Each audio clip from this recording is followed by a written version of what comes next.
Thank you. Our next question will come from Jennifer Jacobs at Bloomberg. Thanks a lot. Thank you. Okay, thank you. Hold on to it. Ma'am, the U.S. is experiencing record inflation, the worst in 30 years, way beyond expectations. OPEC didn't increase oil production.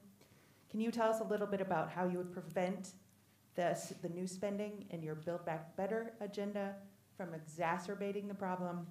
And also, what else are you going to do to fix this problem with inflation? All right, thank you. Well, let's start with this. Prices have gone up, and families and individuals are dealing with the realities of that bread costs more, that gas costs more. And we have to understand what that means. That's about the cost of living going up. That's about having to stress and stretch limited resources. That's about a source of stress for families that is not only economic, but is on a daily level, something that is a heavy weight to carry. So it is something that we take very seriously, very seriously. And we know from the history of this issue in the United States that when you see these prices go up, it has a direct impact on the quality of life for all people in our country. So it's a big issue, and we take it seriously. And it is a priority, therefore. So we have addressed it in a number of ways. One of the issues that we know is related to this is the supply chain issue that we just discussed. And so on a domestic level, in terms of domestic policy, one of the approaches we have taken is to work with labor unions and to work with municipalities in opening back up and extending the hours of our ports. There are actually three I have in mind: Los Angeles, Long Beach, and Savannah.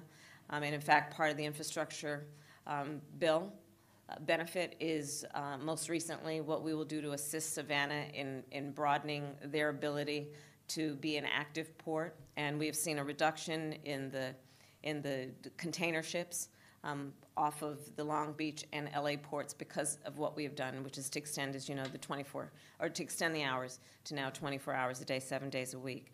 But there is also a point that is important to make on the Build Back Better framework. One, it is designed to make it less expensive for working people to live. It was specifically designed to bring down the costs of childcare and increase accessibility and availability. Designed to bring down the cost of elder care and make it available to all those working families that need that support and need that help. And Build Back Better is not going to cost anything. We're paying for it. So when we can get Build Back Better passed, and we are optimistic that we will, the American people will see costs actually reduced around some of the most essential services that they need to take care of their basic responsibilities, including issues like child care and elder care, and also preschool. And that's an important point to mention also. And in fact, I had some conversations here in France, including with the Minister of Education in France, about the, again, global impact of the pandemic on child care, but also on education, and in particular for our youngest children.